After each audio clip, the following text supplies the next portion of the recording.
Little fire ant বা electric পিঁপড়া, বৈজ্ঞানিক নাম ওয়াসমানিয়া আউরোপাংটাটা, প্রশান্ত মহাসাগরীয় দ্বীপপুঞ্জের স্থানীয় প্রাণী নয়।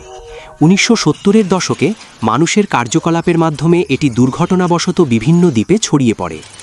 এই ক্ষুদ্র পিঁপড়া অত্যন্ত আক্রমণাত্মক এবং দ্রুত বড় বড় কলোনি গঠন করতে পারে।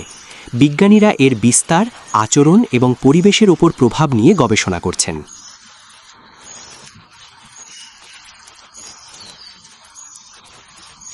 গবেষকরা দেখেছেন কিছু পরিস্থিতিতে এটি অন্য ক্ষতিকর পোকামাকড় নিয়ন্ত্রণে ভূমিকা রাখতে পারে, তবে সামগ্রিকভাবে এটি একটি আগ্রাসী ইনভেসিভ প্রজাতি, যার ক্ষতিকর প্রভাবই বেশি।